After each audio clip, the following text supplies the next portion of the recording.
আসসালামু আলাইকুম। আমরা এই মুহূর্তে উপস্থিত আছি যশোর সদর উপজেলার ডহরপাড়া গ্রামের বাইতুস সালাম জামে মসজিদের সামনে। তো এই মসজিদের অনেক মুসল্লি এখানে কিছু আহ্বানের জন্য দাঁড়িয়ে আছে। আমরা শুনবো এখন এই মসজিদে মুসল্লিদের দাবি কি, কেন তারা এখানে দাঁড়িয়ে আছে। আমরা দেখছি এখানে একটা নতুন কোনো কাজ নির্মাণ হচ্ছে, দেখা যাক। আসসালামু আলাইকুম। ওয়ালাইকুম আসসালাম। এখানে কি মনে করে আপনারা একসাথে জড়ো হয়েছেন মানুষ, আপনারা যদি একটু বলেন। ভাই, আমরা আমাদের পাড়ায় একটা মসজিদ হচ্ছে, এই মসজিদটা উন্নয়ন কাজের জন্য আমরা দাঁড়াইছি। এই মসজিদে কাজ চলতেছে বর্তমান। আমাদের ভাই ভাগের আত্মীয়স্বজন যারা প্রবাসী আছে তাদেরকে আমরা অনুরোধ জানাই যারা যাতে এই ভিডিওটা দেখে আমাদের মসজিদে তারা কিছু সহযোগিতা করে। আলহামদুলিল্লাহ। আপনার কি মতামত? একই মতামত, আমাদের সবার একই মতামত। সরকারি যদি কোনো প্রকল্প থাকে সেখান থেকে জন্য আমাদেরকে এখানে ডোনেশন করা হয়। আচ্ছা, আলহামদুলিল্লাহ।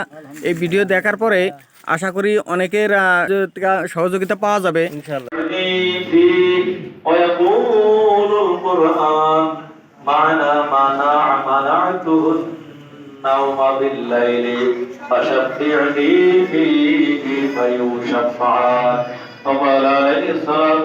مولاي صل وسلم دائما ابدا على حبيبك خير প্রিয় মুসলমান ভাই ও বোনেরা, আপনারা এই মুহূর্তে যে ভিডিওটি দেখছেন, যেনারা দেখছেন তাদের কাছে আকুল আবেদন যে আসলে ভাই, আল্লাহর ঘরে দান করলে দান কমে না।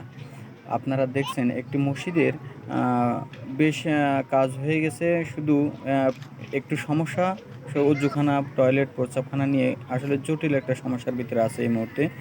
আপনাদের দানে এই এলাকাবাসীর মুসল্লিরা সুন্দর পরিবেশে মসজিদটিতে অজুর ব্যবস্থাটা থাকলে তারা সুন্দরভাবে অজুখানায় অজু করতে পারবে।